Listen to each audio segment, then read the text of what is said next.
Welcome to The Lead Climb, the podcast where we break down the strategies that drive patient acquisition and growth in behavioral health.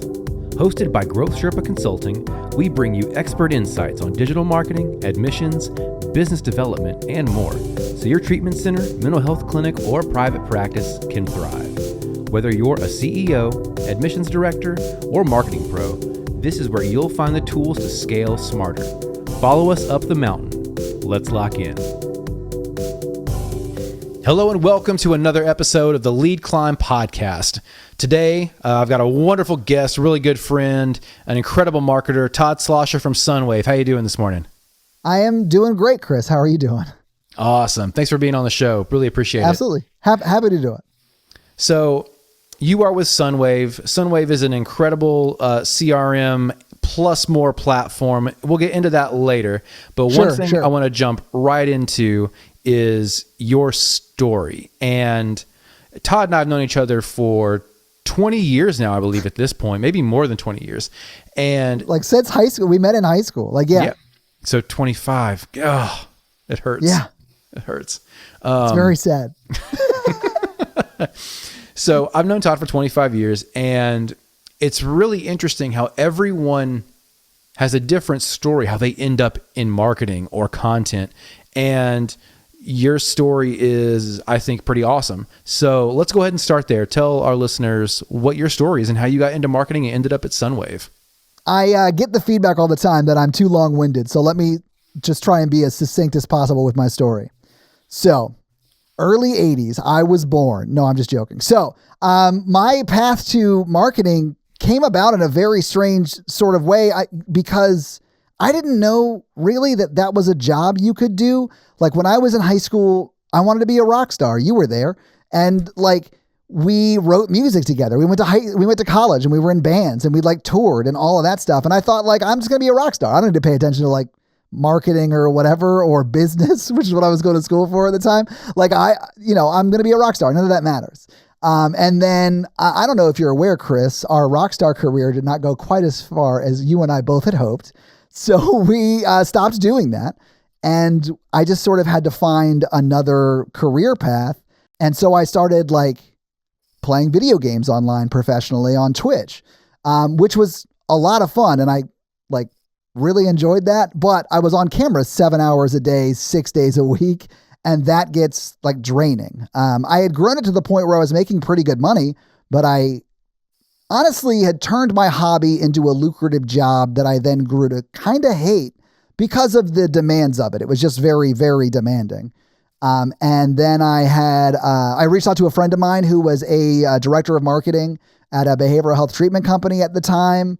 And I was like, hey, I'm just looking to get out of streaming on Twitch every day. And he was like, yeah, I mean, I could definitely use you in marketing if you ever had a desire to do like video content creation or like work on the content side of marketing. And I was like, I don't even know what that is. And he was like, well, you know exactly what that is because it's what you do to get people to like watch you on Twitch or to get people to listen to your music back in the day. By the way, I'm talking about you in like the third person because this is a conversation you and I had in 2017, by the way.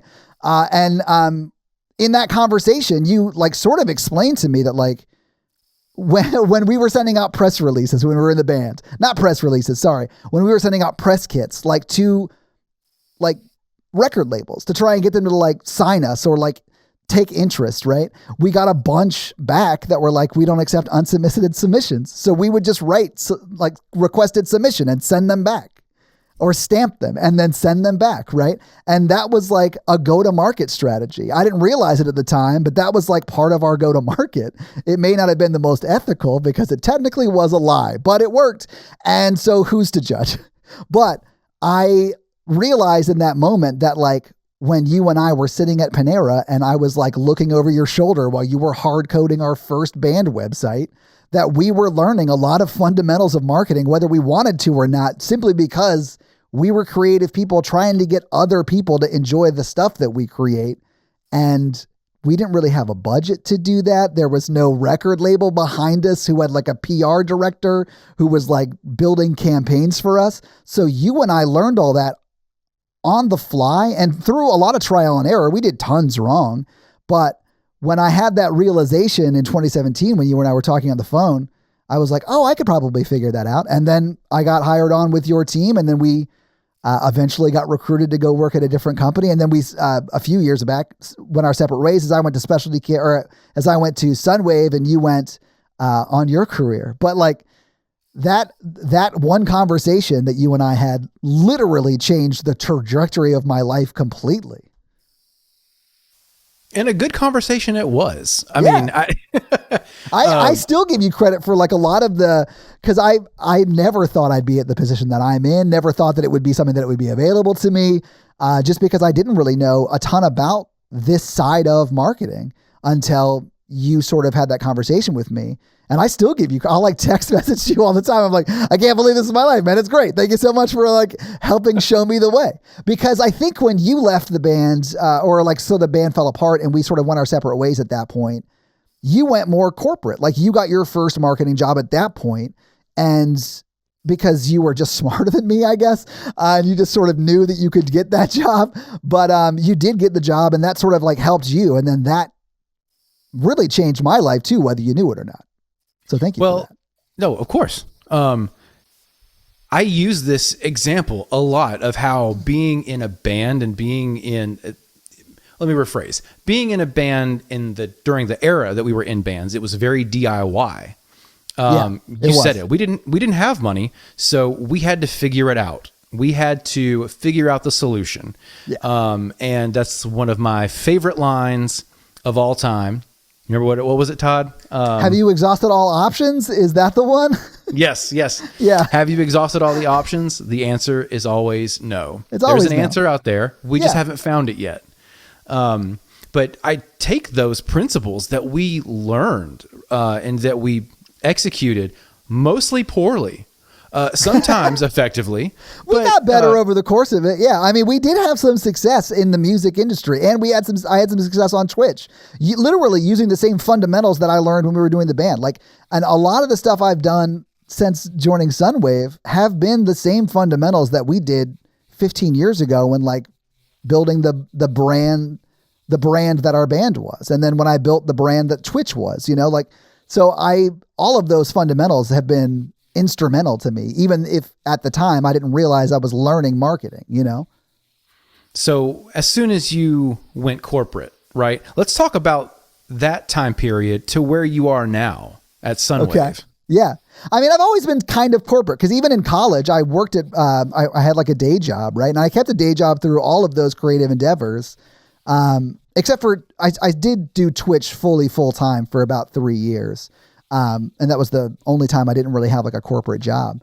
But starting with my first job in behavioral health in like an actual marketing department, I was just building content. I was technically the community manager, although I made content and, videography work for our social media channels and stuff like that. But I managed all of our social media channels, and that was sort of getting my feet wet in sort of podcast production, at least on the video side, because I had done a lot in the audio space before that, but not on the video side. But I got into that during that first job, and then just really every other fundamental that I had used when we were doing the band stuff, I just started using that again, and then learned more. I learned quite a bit more from you and honestly other members of the team that I'm still close with. That taught me a great deal. Like we were talking before we started recording, like Tommy taught me tons about the web dev side of stuff. And we worked with Tommy at that first job, and I'm still friends with Tommy. We still have lunch with Tommy. Like he's a great resource, and it's great to have those people that you can like, man, my focus is content. I'm really good at building content. I know how to build content. I got a great eye for content. I don't necessarily feel like web dev is a strong suit for me. So if I need somebody, I know somebody I can call about that kind of stuff. Or like, hey, can I get your opinion on this? And it's great to have that sort of, sounding board if you need it. I mean, I use you like that all the time. And I know you use me like that too, because we'll get text messages and I'm like, oh, I know what he's working on. It's like that kind of thing. But it's super helpful to have those people who maybe are like peer mentors for you, for me at least. And I've learned so much from you and Tommy and Brandon, who we also worked with at the time and I still work with now. It was just like a great learning experience at that first marketing job that we were at. Never underestimate the value of a solid network. Never. Oh yeah, absolutely. So tell me a little bit more about what you're doing at Sunwave now, right? Like, let's talk about, how you got there. What is this progression looking like for the marketing team internally? And how are you kind of, making change in behavioral health through your platforms?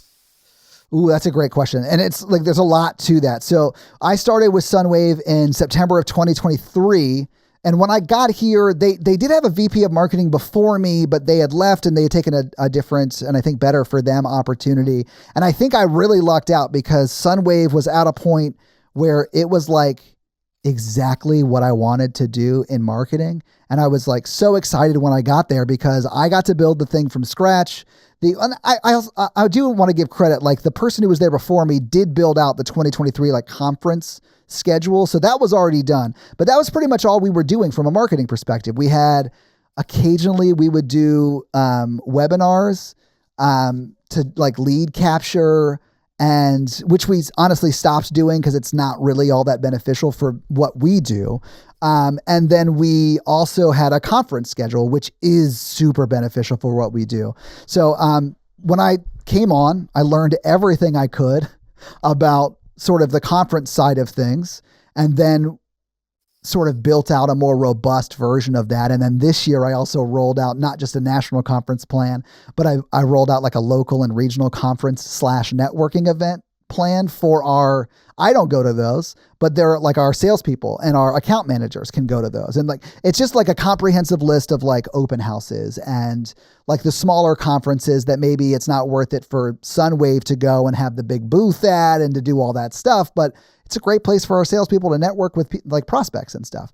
So that was one of the bigger things that I've done since joining, where I took something that was already existing and sort of built onto it. The stuff that I did that like Sunwave didn't have yet that I think has been like the most beneficial for me is sort of building out the reporting to show that like what we're doing in marketing is working. Here's the numbers that prove it, right? So like all of the money we're spending on our PPC campaigns, I want to be able to show not just like cost per lead or, cost per opportunity. I want to know cost per sale. So all the way through to how much did it cost us for our PPC spend, not per lead, not per opportunity, but all the way down to how many did we actually close, right? So I got all the like reporting set up for that. And then the same thing for our SEO campaigns, right? So all of those campaigns, which ones are converting, which ones aren't, and that kind of stuff. And then we can chase through all that data and find all of the stuff we're doing at conferences. So like I set up a way for our account managers that attend conferences with me and work the booth, and our salespeople that they come to the conferences, but they don't work the booth with me. Because if you're a salesperson in the B2B space like we are, you're not on the treatment side. We're a software component, right? So you're not going to make a sale at the booth typically. The people who can make those decisions don't typically come by the booth to get a free pen. Those people are like clinicians who come by, and I sort of love when they do come by because it's a lot of like, man, we love you guys. We love what you guys do. We've had X competitor before and we love it now. Like it's like that kind of vibe, which is that's great. Because I can just sit at the booth and be like, oh, so you're a clinical director. What on earth is that? And just like talk to them about their day. And that's what they want to talk about. They don't want to talk about like, hey, you should add our AI on. You know what I'm saying? But the AEs need to be walking around meeting the like decision makers where they are at the conferences. So I found a solutions for us to lead capture in that kind of format. And now all of our reporting for trade shows has how much we spent on the trade show, how many leads came out of the trade show, how many of those leads turned into opportunities, and how many of those opportunities closed. So I can say, yeah, we spent $40,000 on this trade show or whatever, and it netted us, $250,000, our annual revenue, right? So I am like breaking that down for our board. And then this year for 2025, which is my second full year that I've been at the company, I took all that data that we collected in 2024 and was like, okay, which conferences worked well last year? We should increase our spend there. Which conferences didn't go well? Okay, how bad did they go? Should we go back? Should we pullback, but still go. So like it really helps you make all of those data-driven decisions, but it also really helps sell yourself to the board and like your C-suite. So you don't have to worry every day if like they understand what you're doing and think you're valuable to the company. Because and no one at my company has ever done this to me, but if anyone's ever like, well, you guys are just like a cost part of the business, you're not really providing any actual value, I can be like, give me 3 minutes to pull 3 reports and then prove you wrong really fast. Not that that's ever happened, but I can do that. And I feel like that, building that out, that attribution model, if you will, for each go-to-market campaign that we're running, that has been the like silver bullet for me feeling more secure in my job. You know what I'm saying? Like, it's not even like obviously the board loves it. My CFO loves it. My boss, our CRO, loves it because they can speak directly to what marketing's doing and directly to the numbers, and it's great. But if you're like me and you deal with like imposter syndrome and you're like, man, I don't know what I'm doing, you can also pull reports for yourself to prove that you're doing things in a positive manner. I mean, I also will say this. There's plenty I'm probably not doing right, and there's plenty I need to learn, and I'm always trying to learn and do more and do better.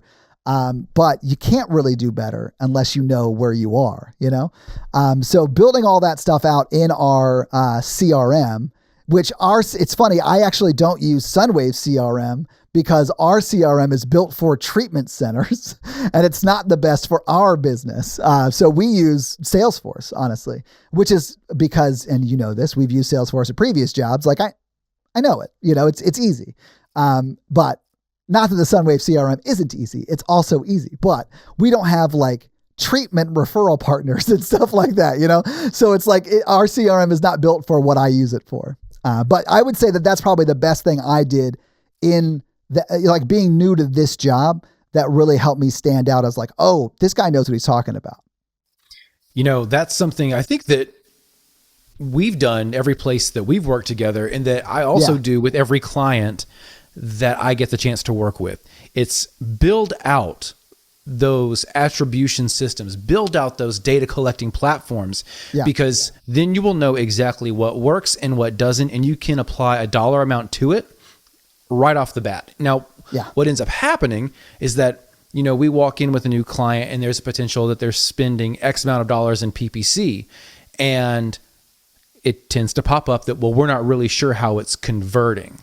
And the only way to do that is if you have those systems in place. That's dynamic call tracking systems. That's, analytics accounts set up appropriately and integrated, along with things like CRMs like Sunwave. We've definitely suggested Sunwave to some of our clients, and we're huge advocates for the platform. We love it.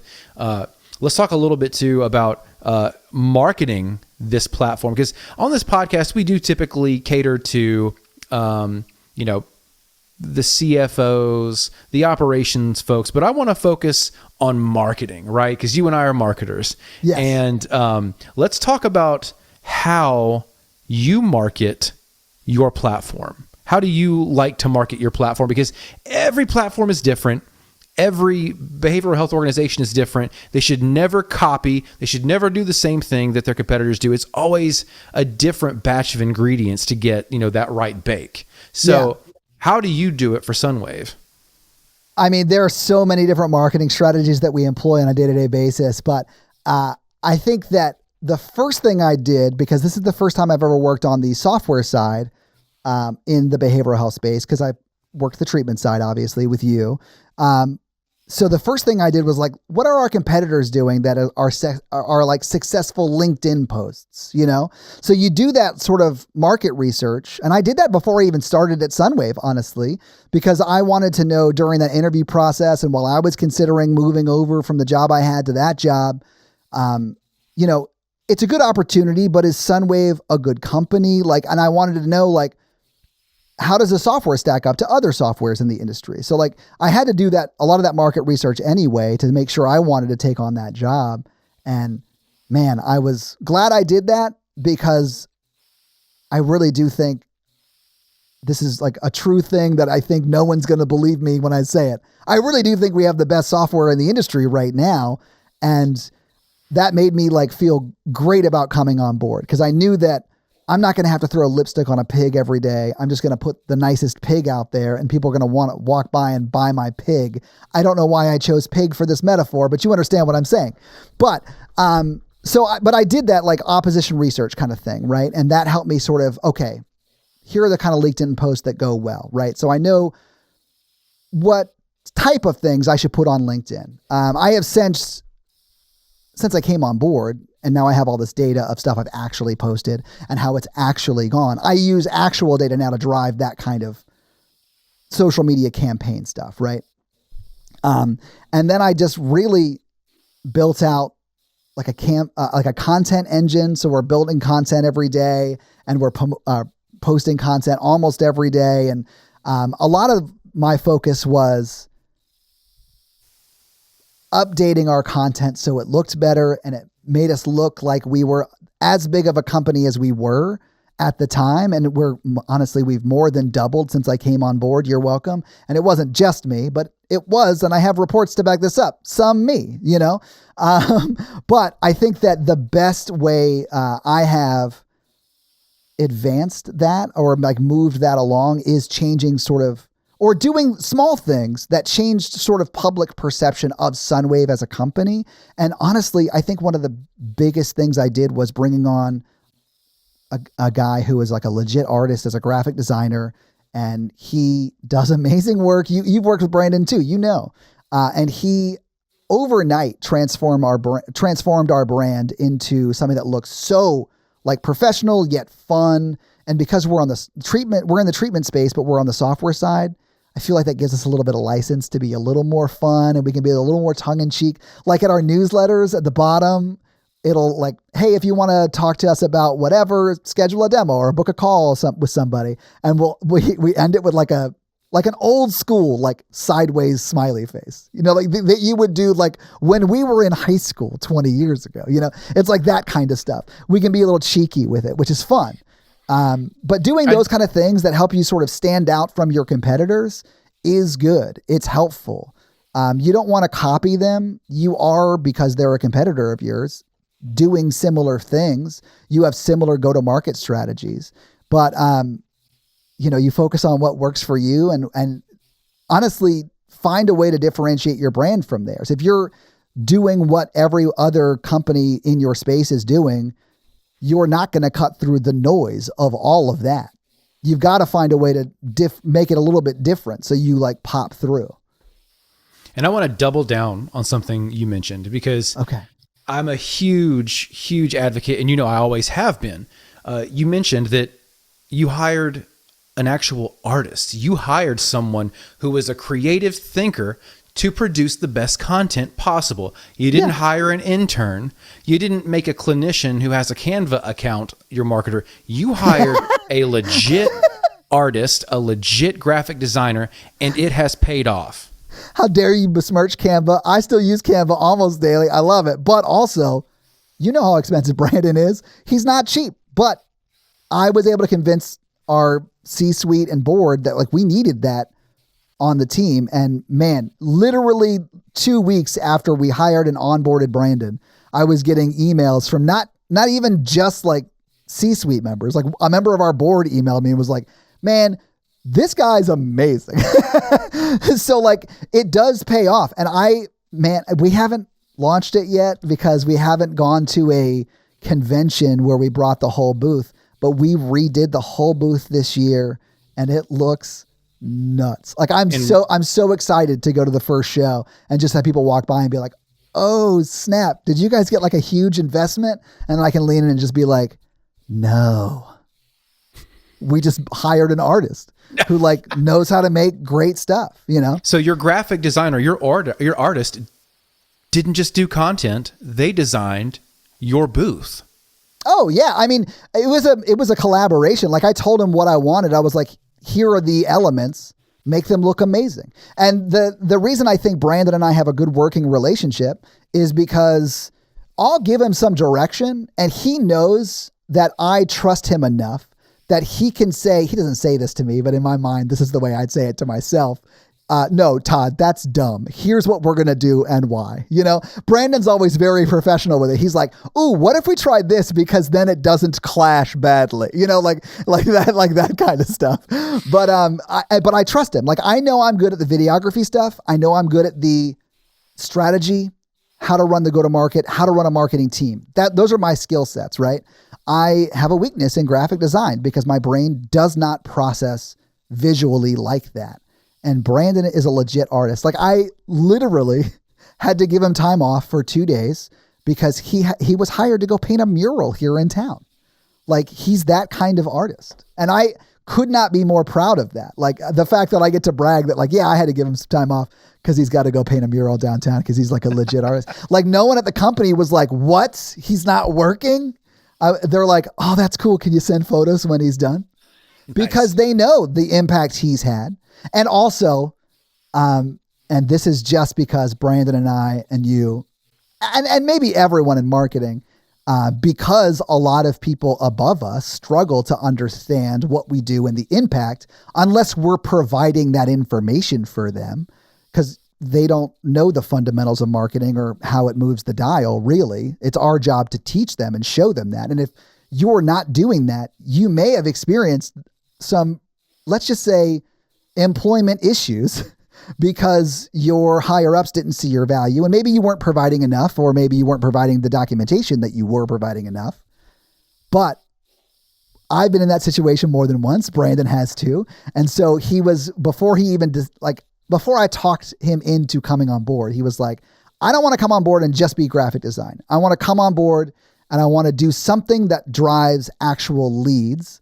And I know what you're thinking because you're a nerd in marketing like me too. Well, why don't we just build a landing page for every graphic design, like one pager we do, and then we can tie that to leads, right? But he didn't go for that. So I gave him all email marketing. He had never done it before, but I trust Brandon to like not rest on his laurels and actually learn it. And he came in and he had done some stuff at Specialty Care because we had sort of worked on that a little bit together, but he hadn't dug into it quite like he has now. And man, after about 2 weeks of just spending some time in MailChimp and figuring it out, he's really good at it. And because he's got that graphic design eye, our newsletters are amazing. And we talked a lot early on about what we wanted those newsletters to look like, but also provide in like what type of stuff we're sending out. And it's not honestly what you think. And I think this is where most people in our space struggle. And it's not just the software side. It's the treatment side too. It's literally every company I think struggles with this. And that is their content doesn't provide actual value to the people they're sending it to. So like if you send a newsletter to somebody and it's all about you and they're like, well, I didn't ask for this information that's all about you. So like, I'm just not going to read this, buddy. And then they're going to mark it as spam and they're going to get kicked off your list because of that. So before the fold, which is like the top section of the email, like the first thing you see when it loads, that is never anything about Sunwave specifically. It might be Sunwave related. It might be a BHB article about some changes to like some JCO stuff that might affect your EHR, but it's stuff that like treatment centers need to know. And then below the fold, we'll get into like the stuff that Sunwave's got going on, right? I want to make sure that we're providing value first before I annoy you with the stuff that we've got going on. Because you're not going to care. Like if you're reading an email like, oh man, this was actually really helpful. What's the rest of this? Oh, it's Sunwave. Oh, okay, cool. That's helpful. Great. And they're not going to immediately delete that email next time you see it. So anyway, that was a long-winded conversation about Brandon, but still, it's like all of that is absolutely true. And Brandon's been great at like both elevating our brand and I think through the strategy of providing value first and then asking for your attention later, it has been very beneficial for us. You know, there's just something I think inherent about being in a creative field like marketing, whether it's design or copywriting or ads. All of these are creative fields. And I think that, you know, I think we're good examples. We came out of that creative musical, you know, background, but what it's done is it's given us this mindset that let's think outside the box a little bit. And that's the reason I say that is because I don't think executives lean into marketing near enough to let them really kind of stretch their wings.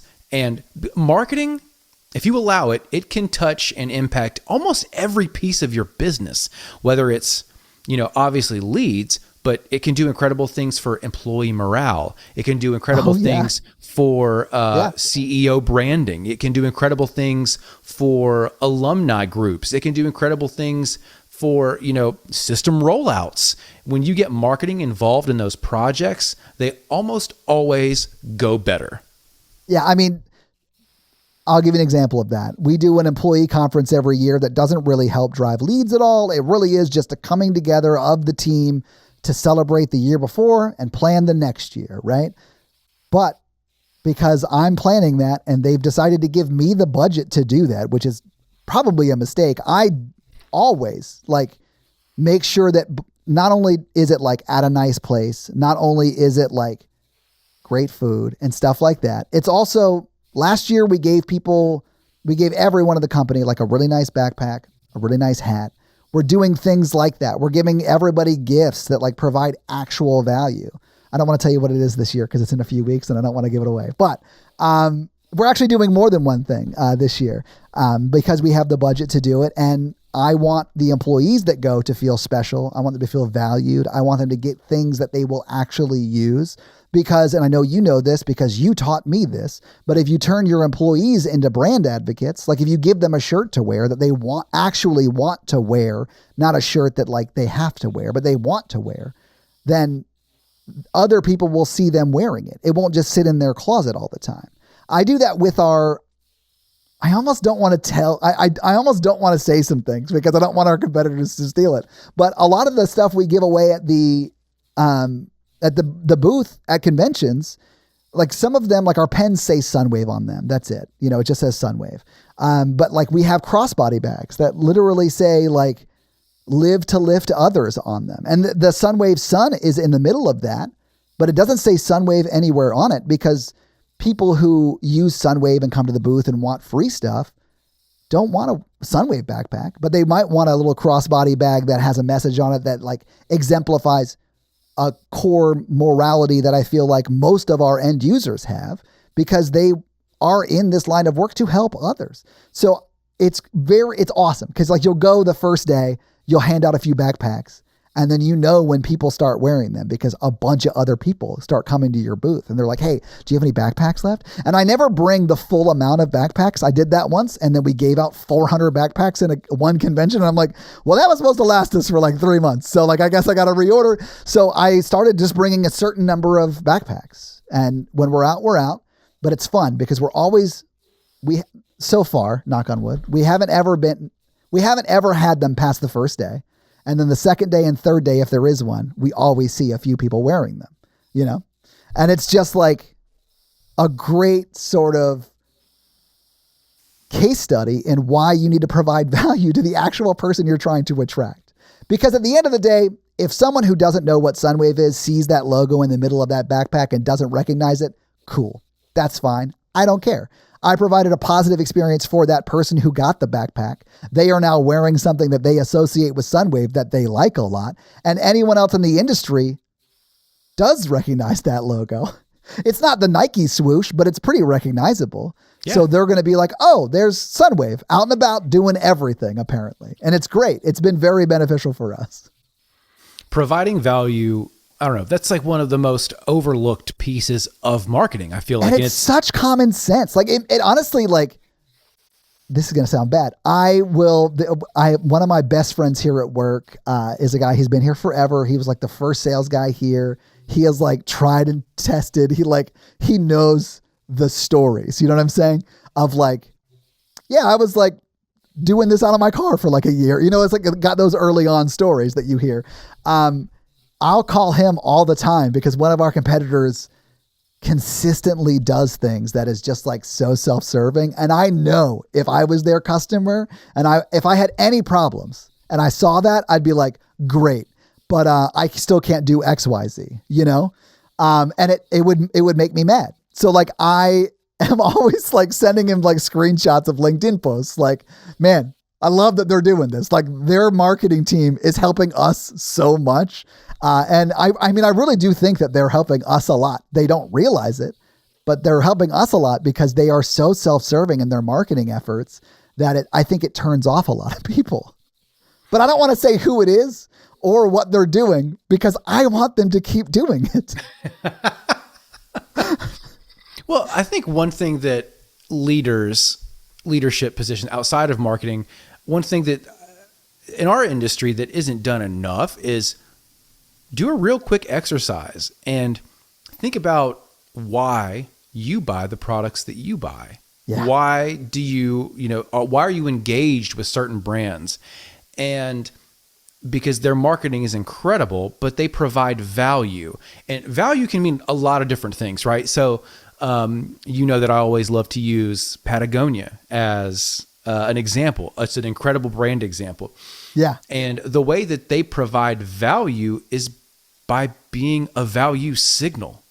Yeah. Their brand is a value signal for the user because it doesn't matter right, wrong, and different. If you see someone with a Patagonia, emblem on or a hat on, you get a pretty good idea about who that person is, about what they're into, what are their likes. Now whether that's true or false is irrelevant, but that's what it does. People engage with that branding because the branding and marketing reflect those values, just like things like, Nike or BMW, right? The BMW doesn't just say, well, our car is luxury. Our car has 500 horses. Like, no one, it's all about the driving experience, right? Yeah. People buy a BMW because they like to drive a car. And that is the type of marketing that's the value that marketing is providing to people that want to engage with that type of brand. Yeah. Yeah. It's great. I completely agree. I think that's a very easy thing to do that most people in like my position overlook. They assume that my job is to be a megaphone to shout our features and services at our customers. And the reason Mad Men is a great show is because it's specifically about the time in advertising where someone said, maybe that's not the best way to do it. And that was in the 70s, like 60s and 70s. Like we've known better for 70 years at this point. Well, 60, 50 years at this point. So like, stop doing that unless you're our competitors, and please don't change a thing. Well, but like, you've got to provide value to your customers, whether that is, obviously the product you sell has to provide value. Duh. You wouldn't have a product if that wasn't the case. But you have to have your marketing provide value too, or you're not going to connect. People aren't going to feel like called to action by your call to action if you don't hit them emotionally or provide some value. Now, I've been saying a lot of like value things that are like, here's an article maybe you should read. That kind of stuff is valuable. Some people do find value when they're like, oh man, I'm glad Sunwave put that BHB article in their headline or in their newsletter, or I would have missed it. Like that kind of stuff is valuable to some people. Most people find value and way overvalue things like entertainment, things that like make them feel emotional on some level. So there are other ways you can quote provide value in like a very sweet testimonial that focuses on like someone's passion for getting into the business, right? That might connect to someone who's in a similar situation, right? So you're not always providing like knowledge as value, but it can be that. You can provide like a great story expertly told as value. Humor can be value, like making someone feel safe and making someone laugh is valuable to them. So value is a very nebulous thing, but you know it when you see it for you. Like that thing provided me value. I enjoyed it for whatever reason.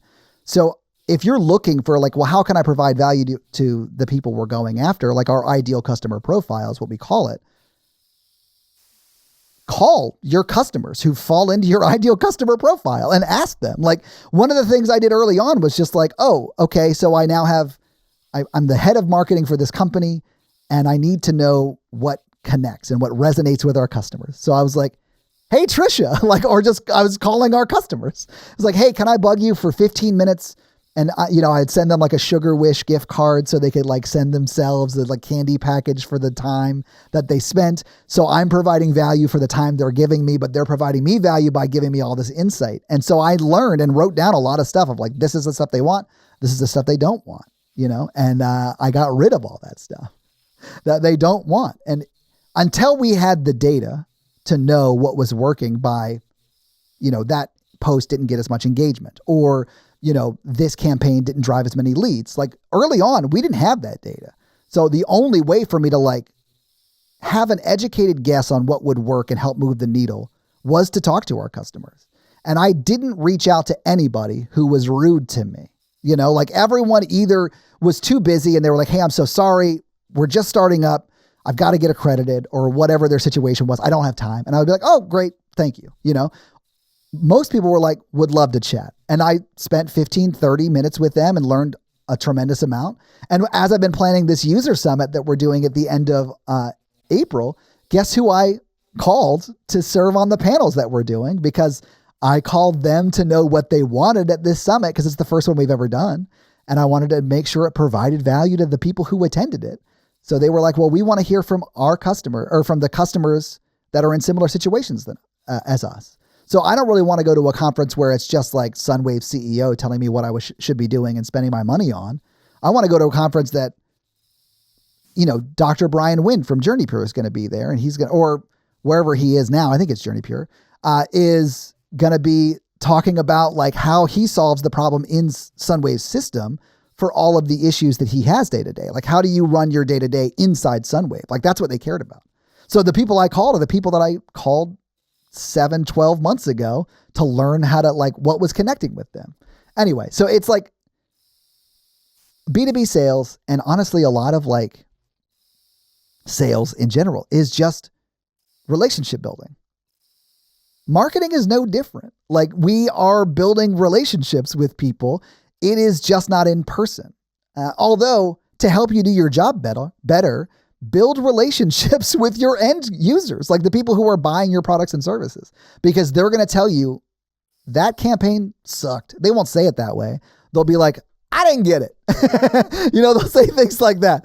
They'll be like, I don't know. I don't know why it's funny, or I don't know why it's valuable. I don't know why it's useful. And then just don't do that anymore and find other ways, or just ask them the simple follow-up question of like, well, what would you like to see? Or what would you interact with more? That kind of stuff.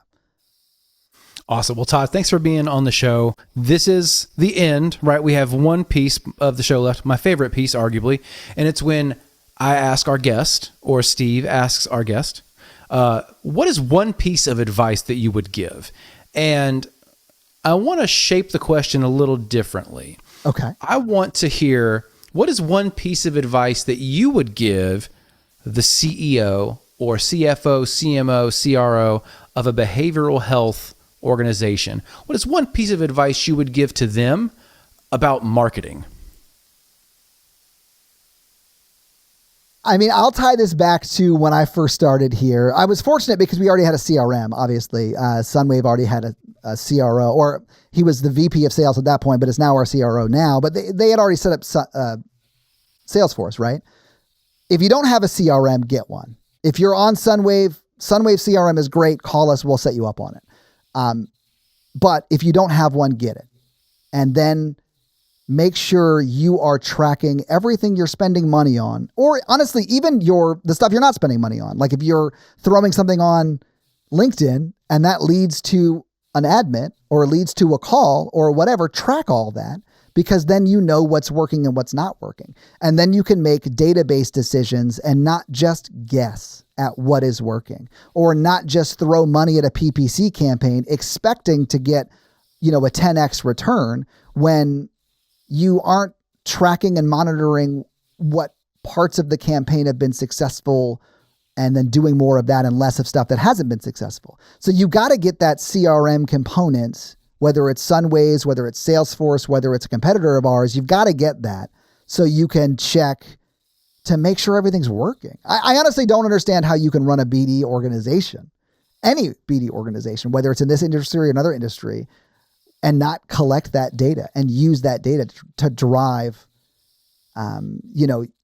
your efforts. You've got to use that to like make those better data-driven decisions. Wise words from Todd Awesome himself, ladies and gentlemen. I haven't been called Todd, that in years, but I still go by it. Well, Todd, thank you so much. It's good to catch up. Good to get your insight. And once again, thank you so much for being on the show. Happy to do it. That's a wrap for this episode of The Lead Climb. We hope you picked up some valuable insights to help optimize your patient acquisition and grow your behavioral health organization. If you found today's discussion helpful, be sure to subscribe, leave a review, and share this podcast with your network. And if you're looking for expert guidance in digital marketing, admissions, business development, or any other piece of the patient acquisition puzzle, Growth Sherpa Consulting is here to help. Visit us at www.growthsherpaconsulting.com. Thanks for tuning in. We'll see you next time on The Lead Climb.